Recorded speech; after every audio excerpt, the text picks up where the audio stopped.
Hello friends, আমি আবার অনেক দিন পরে আপনাদের কাছে আর একটা রেসিপি নিয়ে চলে এলাম। বন্ধুরা, খুব গরম পড়েছে, তাই আমি কি করব ভাবলাম রুই মাছের আলু দিয়ে পাতলা ঝোল করব। এই গরমে কিন্তু পাতলা ঝোল খেতেই ভালো লাগে বন্ধুরা।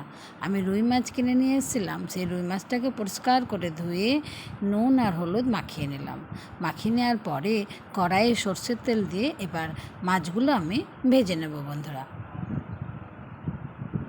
গরমের মধ্যে বেশি মশলা দেওয়া তরকারি না খেয়ে বন্ধুরা পাতলা ঝোল খেতেই ভালো লাগে, তাই আমি ভাবলাম কি করব, আলু আর মাছ দিয়ে পাতলা ঝোল করেছিলাম বন্ধুরা। আমি খেতে কিন্তু খুব সুন্দর হয়েছিল বন্ধুরা, খুব টেস্ট এসেছিলো। আপনারাও আমার এই রেসিপি দেখে ঘরে ট্রাই করতে পারেন বন্ধুরা।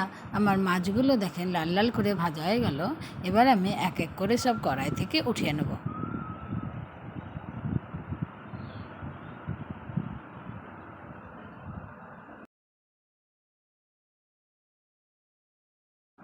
গরম কিন্তু বন্ধুরা খুব পড়েছে, বৃষ্টিও হচ্ছে, এদিকে গরমও খুব পড়েছে, গরমও খুব লাগছে।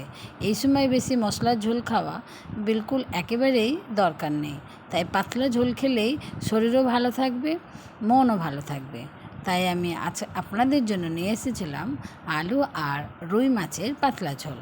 এরপরে আমি আবার কড়াইয়ে তেল দিয়ে আলুগুলো পাতলা পাতলা পিস করে কেটে রেখেছিলাম বন্ধুরা, আমি নুন হলুদ দিয়ে ভেজে নেব।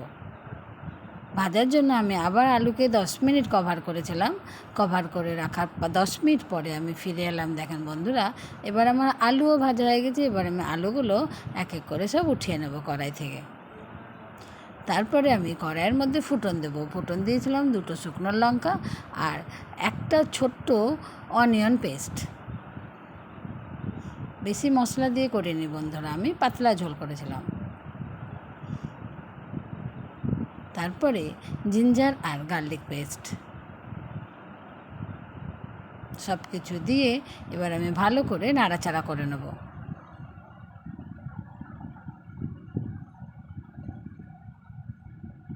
একটা ছোট্ট সাইজের টমেটোকে আমি পিস পিস করে কেটে রেখেছিলাম। সেই টমেটোটাকেও আমি কড়াইয়ের মধ্যে ছেড়ে দিয়ে ভালো করে নাড়াচাড়া করে নেব। এবার আমি সল্ট দেব, পরিমাণ অনুসারে সল্ট দেব। তারপর এক এক করে সব স্পাইসেস দেব, রেড চিলি পাউডার, হলদি পাউডার, ফিশ পাউডার দিয়ে সব কিছু দিয়ে ভালো করে নাড়াচাড়া করব বন্ধুরা আমি মশলাটা কষার জন্য। এবার সব নাড়াচাড়া করার পরে আমি কড়াইয়ে জল দেব। মশলাটাকে বন্ধুরা আমি ভালো করে কষে নেব। তারপরে 5টা থেকে 6টা আমি গ্রিন চিলি দিয়েছিলাম। একটু ঝাল খেতে ইচ্ছে হয়েছিল বলে বন্ধুরা আমি 5টা থেকে 6টা আমি গ্রিন চিলি দিয়েছিলাম। তারপরে 10 মিনিট পরে, 10 থেকে 15 মিনিট পরে আমি ফিরে এলাম। আমার মশলাও কষা হয়ে গেছিলো। সেই মশলা কষার মধ্যে আমি বন্ধুরা আলুগুলো সব ছেড়ে দিলাম। এবার আলু আর মশলাকে কষে নেব ভালো করে। তারপরে জল দিলাম। জল দিয়ে আমি আবার 20 মিনিট মতো কভার করে রেখেছিলাম, মানে ঝোলটা ফুটানোর জন্য। ঝোল আমার ফুটে গেছিলো। এবার আমি এক এক করে সব মাছের পিসগুলো সেই ঝোলের মধ্যে ছেড়ে দেবো।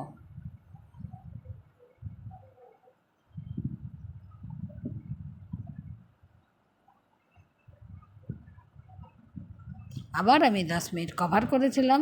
তারপরে 10 মিনিট পরে ফিরে এলাম বন্ধুরা। আমার রুই মাছের পাতলা ঝোল রেডি। তার উপর আমি একটু গরম মশলা ছিটিয়ে দিয়েছিলাম বন্ধুরা। আপনারাও ঘরে ট্রাই করে দেখবেন বন্ধুরা। Thank you.